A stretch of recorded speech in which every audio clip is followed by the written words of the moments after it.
오늘 말씀은 하나님의 나라의 사명을 이어받은 사람, 또 디모데라는 사람을 가지고 함께 이야기를 나누고자 합니다. 디모데 후서의 본문의 말씀인데요.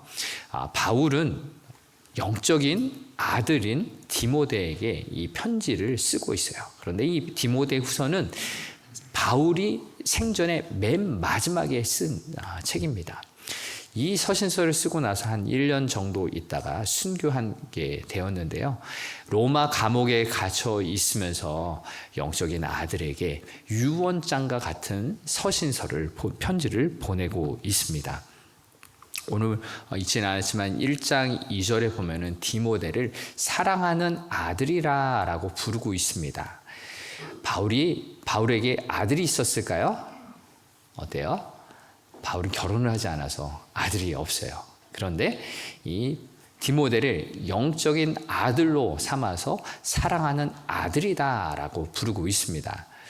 우리 한인교회 성도님 중에서도 자녀들이 다 장성해서 멀리 가 계신 그런 가정들이 참 많이 있습니다. 그래서 1년에 한 번 정도 볼까 말까 그런 가정도 참 많이 있는데요. 우리 어르신들은 우리 사랑하는 젊은 분들을 나의 영적인 아들이다, 딸이다 라고 삼으시고, 또 우리 젊은 분들은 우리 어르신들을 나의 아버지다, 어머니다 라고 생각하시면서 믿음 생활 하시면 좋을 것 같아요. 왜냐하면 우리는 예수님 때문에 하나님을 아버지라 부르는 한 형제 자매요, 영적인 가족이지 않겠습니까? 디모데를 바울이 사랑하는 아들이라 불렀던 것처럼 우리 교회 안에서도 서로를 존중하고 사랑하며 함께 살아가는 영적인 은혜가 있기를 바랍니다.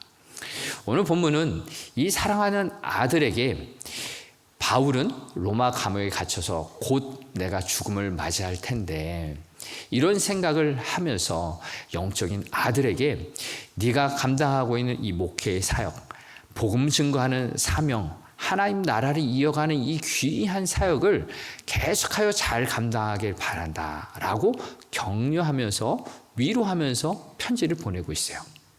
무엇라고 이 디모데를 격려하고 위로하고 있는지 함께 나누고자 합니다. 첫 번째로 바울이 디모데에게 했던 격려는요, 너는 믿음의 사람들로부터 믿음을 이어받았다라는 격려의 말입니다. 디모데에게 있어서 믿음을 준 사람들이 있었죠. 외할머니와 어머니가 있습니다. 오늘 본문 5절의 말씀에 그렇게 기록을 하고 있습니다. 같이 읽어보겠습니다. 이는 내 속에 거짓이 없는 믿음이 있음을 생각합니다. 이 믿음은 먼저 내 외조모 로이스와 내 어머니 유니게 속에 있더니 내 속에도 있는 줄을 확신하노라. 아멘. 오늘 말씀을 가만히 보면요, 먼저라는 단어가 나와요. 이 믿음은 먼저 무엇입니까? 내게 영향을 준 사람이 있었다라는 거예요. 그것이 디모데에게서는 부모 세대인 어머니와 외할머니가 그에게 믿음을 먼저 그에게 선물로 주었다라는 것을 이야기하고 있습니다. 이러한 의미에서 믿음이라는 것은요, 누가 전해야만 그 복음을 받아들이고 믿음이 생겨나는 것입니다. 저와 여러분 또한 그 누군가, 우리 부모 세대일 수 있고 아니면 친구일 수도 있고, 누군가에 의해서 복음이 증거되고 하나님의 말씀이 내게 들어와서 내게 믿음이 생겼다라고 알 수가 있습니다. 그런데 특별히 디모데는 이 어렸을 때부터 이 가정에서 신앙생활을 했다라는 거예요. 어려서부터 하나님의 말씀으로 교육을 받았어요. 어머니, 외할머니라는 이 3대에 걸쳐서 이 가정 안에서 신앙이 성장했다라는 것입니다. 이것이 디모데에게는 굉장히 큰 믿음의 유산이었어요. 믿음의 가정을 통해서 디모데는 믿음이 성장하게 되었다라는 것, 너무나도 소중한 유산이었던 거죠. 우리는 지난주 어린이 주일, 또 오늘 어버이 주일을 맞이하면서 우리 또한 누군가의 영향을 받고 누군가에게 그 믿음의 유산을 남겨주는 그런 사람들이다라는 것을 함께 생각해 보고 있습니다. 오늘 본문에서 이 디모데에 대해서 이야기를 하면서 이 디모데의 가정이 어떤 가정인지 성경의 말씀 한번 보도록 하겠습니다. 사도행전 16장 1절 2절에 디모데의 가정이 이렇다라고 이야기하고 있습니다. 같이 본문을 읽어보겠습니다. 바울이 더데와 루스드라에도 이름에 거기 디모데라 하는 제자가 있으니 그 어머니는 믿는 유대 여자요 아버지는 헬라인이라. 디모데는 루스드라와 이고니온에 있는 형제들에게 칭찬받는 자니. 아멘. 디모데가 출생한 곳이 루스드라라는 지역입니다. 이 지역은 헬라 지역, 즉 예루살렘부터 멀리 떨어진 이방인들이 섬기는 신들이 가득한 곳이었어요. 그리고 그 아버지 또한 헬라인이었어요. 하나님과 전혀 상관없는 이방인이었다라는 거죠. 그런데 2절에 방금 읽은 것처럼 디모데가 이 루스드라와 이고니온에 있는 형제들에게 믿음이 좋은 사람이다라고 어떻게 칭찬을 받을 수 있을까요? 그것은요, 1절에 나온 것처럼 그 어머니는 믿는 유대 여자였다라는 것에서 단서를 찾을 수가 있습니다. 성경학자들은요, 디모데의 아버지가 디모데가 어렸을 때 일찍 돌아가셨다라고 생각을 합니다. 그래서 신앙교육은 어머니 유니게의 몫이었다라는 것을 알 수가 있습니다. 특별히 유대인 어머니들은요, 자녀 교육에 굉장히 신경을 많이 썼다라는 것을 알 수가 있는데요. 성경에 그 대표적인 인물이 나오죠. 모세의 어머니. 모세의 어머니 누굽니까? 네, 요게벳. 오늘 성가대에서 찬양을 불렀던 요게벳의 노래라는 그 주인공 어머니 요게벳입니다. 당시 이집트에서 모든 사내 아이를 죽여라라는 애굽의 왕의 명령에 이 요게벳은 거부했어요. 하나님께서 이 아이를 통해서 귀한 일을 펼쳐주실 것을 기대를 갖고 젖을 먹여 키우죠. 그런데 자신의 품에서 더 이상 키울 수 없을 만큼 울음소리가 커지자 나일강에 뛰어보냅니다. 갈대 상자에 그 아이를 담아서 보내는 거죠. 방금 불렀던 이 성가대 찬양 가사에 나왔던 것처럼 이 가사를 지은 이분이 이렇게 그 엄마의 마음을 표현하고 있습니다. 너의 삶의 참 주인이심, 참 부모이신 하나님, 그 손에 너의 삶을 맡긴다. 너의 삶의 참 주인, 너를 이끄시는 주 하나님, 그 손에 너의 삶을 드린다 라고 하면서 자신의 그 아이를 나일강에 떠나 보내는 것입니다. 자신이 할 수 있는 그 모든 것을 다 하고 이제 더 이상 자신의 힘으로 할 수 없는 그때 하나님, 당신 손에 맡겨드립니다. 하나님 역사해 주세요. 구원해 주세요. 라고 그 모세를 강으로 떠나보냈던 것입니다. 그런데 하나님은 역사하셨죠. 그 어머니의 기도와 그 간절한 소망 가운데 역사하셔서 모세를 이집트의 공주의 양아들이 되게 했고 그 어머니 요게벳 또한 유모로서 그 아이와 함께 신앙교육을 할 수 있는 환경을 하나님께서 열어주셨던 거죠. 그래서 이 모세가 그 당시에 이집트의 왕자로서 살았지만 하나님 나라의 일꾼이라는 것, 하나님의 백성이라는 사실을 잊지 않았고요. 때가 되었을 때 하나님의 뜻에 따라 귀한 도구로 쓰임받을 수 있었던 것입니다. 바로 모세가 그렇게 하나님 나라의 사명을 이어받은 사람이 될 수 있었던 것, 그 어머니 요게벳의 신앙교육이 있었기 때문이죠. 바로 어머니가 자녀들을 신앙교육을 시킬 수 있다는 것, 하나님께서 주신 축복 중에 축복입니다. 바로 이렇게 유대인들은요, 자식 교육에 정말로 힘을 다했어요. 그런데 이 자식 교육은 무엇일까요? 유대인들의 자녀 교육을 보면요, 성경 교육이 전부입니다. 신명기 6장에 나와 있는 이 말씀 그대로죠. 신명기 6장 4절 이하에 나오는 말씀을 같이 한번 읽어보겠습니다. 이스라엘아 들으라, 우리 하나님 여호와는 오직 유일한 여호와시니 너는 마음을 다하고 뜻을 다하고 힘을 다하여 내 하나님 여호와를 사랑하라. 오늘 내가 내게 명하는 이 말씀을 너는 마음에 새기고 내 자녀에게 부지런히 가르치며 집에 앉았을 때든지 길을 갈 때든지 누워 있을 때든지 일어날 때든지 이 말씀을 강론할 것이며 너는 또 그것을 내 손목에 메어 기호를 삼으며 내 미간에 붙여 표로 삼고 또 내 집 문설주와 바깥문에 기록할지니라. 아멘. 이것이 바로 유대인들이 자녀 교육, 신앙 교육을 하는 전부입니다. 하나님을 사랑하는 방법을 하나님의 말씀을 통해서 알게 되는 거죠. 같이 읽고 묵상하고 외우고, 그래서 하나님의 말씀으로 이 아이들이 가득한 삶을 살도록 하는 것이 바로 자녀 교육의 전부였습니다. 디모데 또한 그 어머니와 외할머니의 도움으로 그렇게 신앙 교육을 받았던 것이요. 그래서 그의 신앙관을 디모데 후서 3장 15절에 이렇게 기록을 하고 있습니다. 같이 읽어보겠습니다. 또 어려서부터 성경을 알았나니 성경은 능히 너로 하여금 그리스도 예수 안에 있는 믿음으로 말미암아 구원에 이르는 지혜가 있게 하느니라. 아멘. 디모데는 어려서부터 성경을 함께 부모님과 함께 알았어요. 읽었어요. 그래서 이 성경이 예수 그리스도로 말미암아 구원에 이르게 하는 지혜가 있는 줄을 디모데의 마음 가운데는 확신이 있었던 거죠. 그래서 흔들리지 않는 인생 살았어요.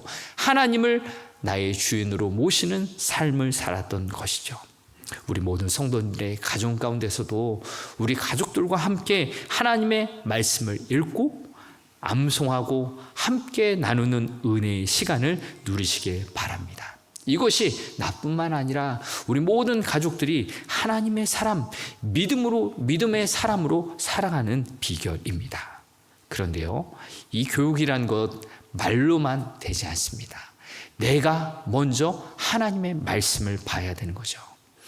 아까 전에 요게벳의 그 고백처럼 너의 삶을 모세를 떠나보내면서 너의 삶을 참주이신 참 부모이신 하나님 그 손에 너를 맡긴다라고 했을 때 부모가 아직 내 삶도 내 삶의 주인이 나인데 하나님이 나의 주인이라고 고백하지 못하고 있는 그 삶인데 어떻게 자녀를 너의 참 부모이신 너의 주인이신 하나님께 너를 맡기겠다라고 말을 할 수 있겠습니까?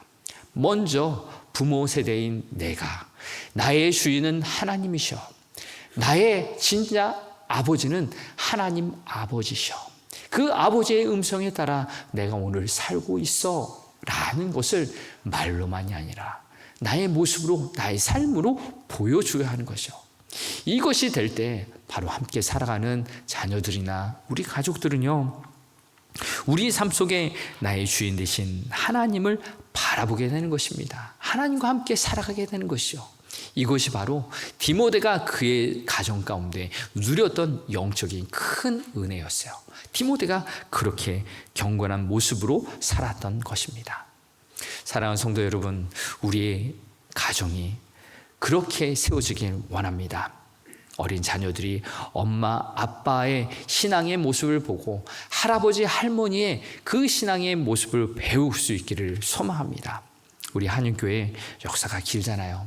우리 한인교회 문화, 사랑하는 자녀 세대들이 우리와 함께 신앙생활하며 이 땅에서 하나님을 예배하고 하나님 주신 은혜를 누려가는 것을 보는 것, 바로 우리 한인교회가 하나님 앞에 기도하며 회복해야 될 기도의 제목입니다. 우리 부모 세대가 만났던 그 하나님을 우리 영유아 유치부로부터 자라나는 그 아이들이 우리 어르신들을 보면서 그런 신앙을 갖게 되는 것, 그런 하나님을 맡게 되는 꿈을 함께 꾸며 이루어갈 수 있기를 바랍니다. 두 번째로 바울이 디모데를 격려했던 그것은요, 디모데 너는 거짓 없는 믿음을 가졌다라고 격려하는 것이었습니다. 본문 5절의 말씀을 다시 한번 보겠습니다. 이는 내 속에 거짓이 없는 믿음이 있음을 생각함이라. 아멘. 이 믿음이 부모 그 세대인 어머니와 외할머니에게 있었다라는 것인데, 이 믿음을 구체적으로 표현하는 것이 거짓이 없는 믿음이 너에게 있다라고 격려하고 있습니다. 여러분 한번 생각해 보세요. 거짓 없는 믿음이 있다라고 하는데, 그러면 거짓된 믿음도 있을까요? 어떠세요? 거짓된 믿음은 무엇일까요? 예를 들면 이런 것이죠. 믿음 있는 척하는 거예요. 교회 왔을 때 함께 찬양하고 기도하잖아요. 그렇게 믿는 것 같은데 교회 밖을 나가면은 또 가정이나 또 사회생활을 하는 그 삶의 자리에서는 내가 예수님을 믿는 것인지 아닌 것인지 도대체 알 수 없는 그 상황에 처하는 것. 그렇게 생활하는 것이 바로 거짓된 믿음이다라고 이야기할 수 있습니다. 이 거짓 없는 믿음이라는 원어적인 의미는 연기하지 않는 믿음이다라고 볼 수가 있어요. 당시 로마 시대의 연극이 굉장히 유명했었는데, 연기자들, 배우자들 어떻습니까? 나는 나인데 다른 가면을 쓰고 다른 역할을 하는 거잖아요. 바로 이거예요. 거짓 없는 믿음이라는 것은 연기하지 않는 믿음이라는 거예요. 내가 어떤 때는 그리스도인인데 어떤 때는 그리스도인이 아닌 것처럼 살아가는 그런 삶을 살아가면 안 된다라는 거예요. 그런 거짓 없는 믿음을 디모데가 가졌던 것입니다. 우리는 어떻습니까? 디모데와 같이 거짓 없는 믿음으로 사십니까? 아니면 어떤 때는 그리스도인이고 어떤 때는 아무것도 아닌 것처럼 살아가는 그런 믿음입니까? 사랑하는 성도 여러분, 거짓 없는 믿음으로 살아가시기를 바랍니다. 그런데요, 가만히 생각해 보면요, 우리는 매일매일 가면을 쓰고 살아갑니다. 어떤 때에는 교회 왔을 때는 목사이고 장로이고 권사이고 집사인데, 어떤 때는 그런 게 아니잖아요. 저도 집에 가면은 가끔 아이들에게도 화 많이 내고요, 욱하고요, 성질 부리고요, 협박하기도 합니다. 여러분은 어떠세요? 가면이 있어요. 그런데 이 가면이라는 것을 적절하게 쓰지 않으면 참 힘들어요. 목사인데 제가 목사 아닌 것처럼 살아가면 어떻겠습니까? 저도 사실은 목사라는 하나의 타이틀, 역할을 하고 살아가는 것이에요. 그런데 더 중요한 것은 무엇이냐면요, 내가 어떤 타이틀을 가지고 있다라는 것이 아니라 내게 주어진 정말로 나의 모습은 무엇인가를 발견해야 돼요. 그것은 무엇이냐면은 나는 하나님의 자녀이다. 나는 하나님의 사람이다. 나는 예수님을 따르는 예수님의 제자이다. 라는 변하지 않는 그 사실을 확신하며 사는 것이 정말로 중요한 것이죠. 타이틀은 변할 수 있어요. 가면은 바뀔 수 있어요.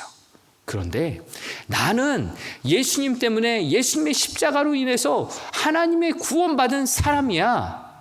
이것이 흔들면 안 되는 거죠. 이것을 벗어 던지면 안 되는 거예요.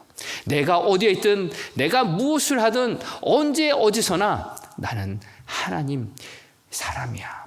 예수 그리스도로 말미암아 새롭게 태어난 피조물이야. 비록 내가 죄성이 있어서 오늘도 죄 지을 수 있고, 오늘도 거짓말할 수 있고, 어떤 사람 앞에서는 내 이기심 때문에 내 것을 주장할 수 있는 그런 연약함이지만, 그러나 나는 예수님 안에서 새로운 피조물이 되었어 라는 것을 날마다 확인하며 날마다 확신하며 살아가야 하는 것이죠.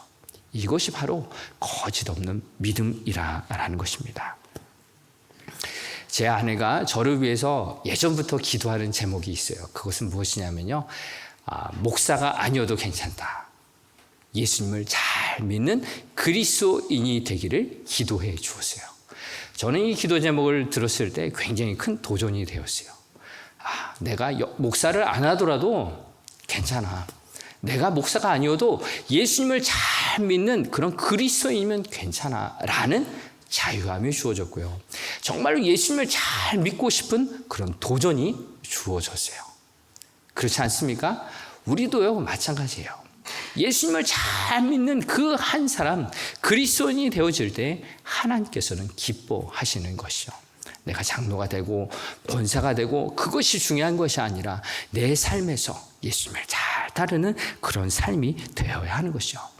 이것에 대해서 다윗이 시편 19편에서 이렇게 이야기합니다. 시편 19편 14절의 말씀 같이 읽어보겠습니다.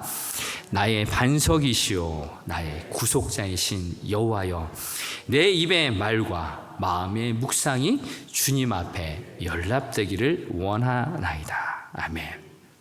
다윗이 이렇게 고백을 했는데 내 입의 말과 마음의 묵상이 주님 앞에 연락되기를 원합니다. 연락되기를 원한다라는 뜻은요, 주님 마음에 들기를 원합니다 라는 뜻이에요. 저는 이 성경 말씀을 읽을 때 너무나 큰 도전이 됐어요. 어떻게 어떤 사람이 하나님 앞에 마음에 드는 말과 행동, 마음의 생각까지 그렇게 할 수 있을까? 겉으로 나오는 말과 행동은 그럴듯하게 가면을 쓸 수 있지만 내 마음의 중심의 생각을 하시는 하나님 앞에 내 마음이 어떻게 하나님 보시기에 합당하게 하나님 마음에 들게끔 살 수가 있을까라는 그런 강한 도전을 받았어요. 무척 부담이 되는 말씀이죠. 그런데요, 너무나도 소중한 말씀이에요. 나도 그렇게 살고 싶다. 나도 하나님 보시기에 그런 마음의 묵상까지도 하나님 보시기에 좋은 마음으로, 선한 마음으로 살고 싶다라는 강한 도전이 생기기 때문입니다. 사랑하는 모든 성도님들, 이 다윗의 고백처럼 우리의 입술의 말과 마음의 묵상도 하나님 보시기에 합당한 그런 마음에 드는 삶이 되기를 바랍니다. 이것은요, 일부러 가면을 쓰는 것이 아니에요. 내 삶의 주인 되신 예수님과 함께 동행하는 삶, 성령님이 인도하시는 그 삶을 살아가게 되면요, 자연스럽게 나의 모습이 그렇게 변화되는 거죠. 내게 성령의 그리스도의 옷을 입혀주셔서 내가 그렇게 살아가게 되는 것입니다. 그렇게 거짓 없는 믿음으로 변화되고 살아가는 우리의 삶이 되길 축복합니다. 마지막으로 바울이 디모데에게 권면했던 내용은, 디모데 너는 그 눈물을 통해서 너의 믿음을 증명했다라는 것입니다. 디모데 후서 1장 4절에 이렇게 기록합니다. 같이 읽어보겠습니다. 내 눈물을 생각하여 너 보기를 원함은 내 기쁨이 가득하게 하려 함이니. 아멘. 이 4절 말씀을 보면은 바울은 디모데가 눈물 흘렸던 것을 생각하고 기억하며 너를 다시 보기를 원한다라고 기록하고 있습니다. 성경에는 그런데 디모데가 어떤 사람인지 많은 내용이 담겨 있지 않아요. 특별히 어떤 중요한 일, 업적 그런 것을 기록하지 않았어요. 그죠? 성실하게 하나님의 말씀을 전하는 복음의 사역자였어요. 그런데 바울이 자신이 죽기 전에 유언과도 같은 그 마지막 순간에 디모데를 생각했던 이유는 디모데와 함께 했던 그 시간 속에서 디모데가 흘렸던 눈물을 생각하기 때문이었어요. 디모데가 어떤 눈물을 흘렸느냐, 성경의 기록 보면 사도행전 20장에 바울이 예루살렘으로 갈 때 에베소 성도들과 헤어지는 장면이 기록되어 있어요. 그때 모든 사람들이 바울을 향해서 울었다라는 기록이 있는데요, 사도행전 20장 22절에서 24절의 말씀을 먼저 보겠습니다. 보라, 이제 나는 성령에 매어 예루살렘으로 가는데 거기서 무슨 일을 당할진지 알지 못하노라. 오직 성령이 각 성에서 내게 증언하여 걸박과 환난이 나를 기다린다 하시나, 내가 달려갈 길과 주 예수께 받은 사명 곧 하나님의 은혜의 복음을 증언하는 일을 마치려 하면은 나의 생명조차 조금도 귀한 것으로 여기지 아니하노라. 아멘. 이제 바울이 예루살렘을 향하는데 거기서 당할 어려움들이 있다라는 것을 성령께서 알려주셨어요. 그래서 다른 사람들도 말렸지만 나의 생명을 조금도 아끼지 않는다, 복음을 위해서 내가 그렇게 살아갈 것이다 라고 말했을 때 에베소의 모든 리더십과 성도들이 바울을 위해서 울었어요. 그게 사도행전 20장 37절에 이렇게 기록됩니다. 같이 읽겠습니다. 다 크게 울며 바울의 목을 안고 입을 맞추고. 아멘. 앞으로 바울이 그 힘겨운 길을 걸어가기 때문에 이 성도들은 같이 울었을 거예요. 그런데 성경 말씀을 계속 읽다 보면은 단지 불쌍해서 우는 것이 아니라 하나님께서 끝까지 바울과 함께 하실 거야 라는 그런 믿음과 확신이 있었기 때문에 그 눈물은 감격의 눈물로 바뀌게 된 것을 알게 됩니다. 바로 그렇습니다. 우리가 눈물을 흘릴 때는 어떤 사람의 아픔이 내게 또 같이 아픔이 돼서 울음이 될 수도 있습니다. 그러나 하나님이 함께 하셔, 하나님이 우리를 지켜주실 거야 라는 믿음과 확신이 있을 때는 그 슬픔의 눈물이 감격의 눈물로 바뀌게 되는 것이죠. 그렇습니다. 바울은요, 디모데가 흘렸던 눈물을 알아요. 바울은 디모데와 함께 사역을 참 많이 했어요. 어렸을 때부터 알았을 뿐만 아니라 2차 전도 여행을 하면서 여러 지역들에 거쳐서 디모데와 함께 사역을 했어요. 특별히 에베소에서는 3년 넘게 함께 사역을 하고 에베소에 디모데를 남겨두면서 떠나게 된 거죠. 그리고 이제 디모데가 흘렸던 눈물을 기억하면서 기도하며 그를 축복하고 있는 것이요.